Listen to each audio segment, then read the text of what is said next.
really important that we begin to change the mindset of young people to know that your vote counts. They don't understand that the legislative arm of government is actually a co-equal arm of government. We have an incredible amount of potential. Whatever it is I was doing, because of my personal DNA, it had to be of an international standard, which is what, seriously speaking, is all about.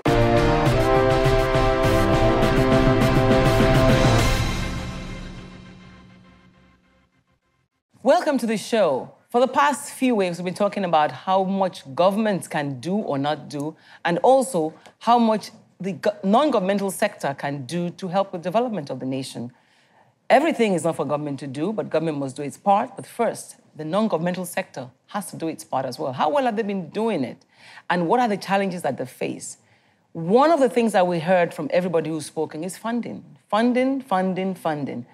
Fund comes from outside of Nigeria most often, but I was lucky to find someone who I describe as a development junkie, even though she's an expert in that area. But she's found herself on a job that allows her to do what is closest to her heart, give grants to NGOs. I hear your ears are perking up already, but that's not why she's here. But she's here to talk about what it takes to be an NGO that makes a difference and attract the kind of fund that you require. And also, is this NGO bill good or bad? We'll be back on Seriously Speaking, if you don't go away. Yes, welcome back. I have my 4 eyes on today because my guest also has 4 eyes. And I always admire her glasses when I see it. It's nice to have you on this show. Thank you. Osai Alile. Good morning. Nice to have you. How are you? You know, I just found out this morning that you actually did work in GT Bank. Yes, but that's years ago. Because everything I've known that you've done has been in the non-governmental sector, from Jan to Fate to Wimbiz and now ACT. Yeah. What does ACT stand for? Aspire Coronation Trust. Why do you guys call it ACT? Because it's action, it's moving. It's not something that starts and stops. It's a continuous term. So that's why we actually decided to do an acronym called ACT. Yeah? Okay, I mean, you're the CEO of that firm. Yes. Now, but you know, I know that you left your job at GT to go study a master's in business administration. Yes. And ended up getting a master's in public admin and non-profit. Yes. I mean, those years ago, did that not seem like madness? Well, it was madness too, especially my parents, because they were very excited when I was going to go and do an MBA.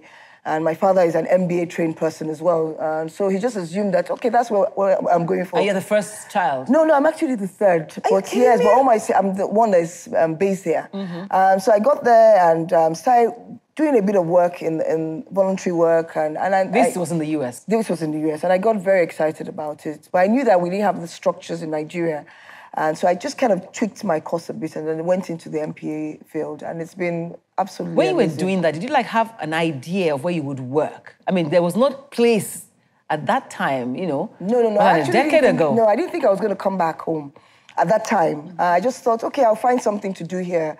But immediately I graduated, I came straight. I mean, I think the day I defended my dissertation, I actually got on the flight that night and came back to Nigeria.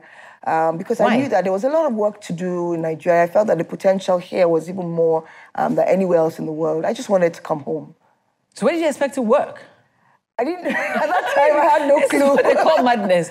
I just thought I'll come home and find something. I just thought maybe one of the big development agencies at that time. Like the Ford Foundations and all of that. or the UN or something like that. Which brings me to the question, and incidentally, some of the people we've talked on this show are people who have benefited from what you're doing. My interest is the fact that when you talk about grants, the only thing you hear is Ford, Rockefeller, you know, all these... The big ones. Mostly American, Yes, you know. yes. And people are complaining that the funds are drying up. Most of the NGOs, the funds are drying up. Now, to find that ACT is a fully Nigerian grant-giving organization. Yes. Is it not for profit?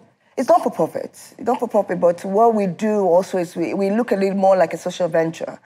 So even if it's not for profit, we're thinking more in terms of the fact that whoever we're giving this grant to is an impact investment for us. So we're not just giving out money, we're investing in the business of the person. And we want the business to be sustainable in the long term. So anyone you talk to will tell you that we just don't give money. We're asking questions, we're asking them to do things properly. We want them to run a business that is sustainable. Okay, so now you, from Fate to Wimbiz. When Wimbiz were over, was there a limbo for you? And Wimbiz, by the way, is Women in Management and Business and Public Service today. You know, people Wimbys was a hobby for me. Because I was, I was actually working. Those 2 years? Yes, I was working full-time while doing Wimbys. Yes, Wimbys is more of, it's an executive... It's a movement. Yes, a movement. So you go in there with everything you have and just get the job done, regardless of where you are. But it's an amazing movement as well, I must say. An amazing movement, yeah. So that time, when Wimbys was over? I just continued work. Yes, I just went back to work like I had been doing. You see, I realize in life is that we always think that one particular position is something that you hold on to forever. It's just a position for a short period of time. So when you tell yourself 2 years, 5 years, even with ACT, you can't be there forever. And that's what enables you as in leadership to be able to do the best that you can do while you're there at that given time. Okay, now, but you seem to be so interested in social development. Yeah. And now you're thinking that they have to have the right infrastructure and the right knowledge that can help them be better. Yes. What are some of the great examples of NGO work? Because you've chosen to work now in the area of health, yes, environment, yes. Well, we do health, environment, entrepreneurship, and leadership. Yes, I know there are quite a few people that are doing great work in those fields as well. Yes. So, why the choice of those areas? We also looked at of course, the SDGs now, and wondering what's going on with the Sustainable Development Goals. Yes, I thought. Yes, so I just realized everybody might not know what I'm talking about. And then you look at the SDGs and ask yourself, in the next few years, where are we heading to? And what are the things that we can work with and we can focus on that can help us change the way the world is being led? And that's why we came up with those 4. Okay, but I find it interesting though. What are the things about NGO work that gets you ticking?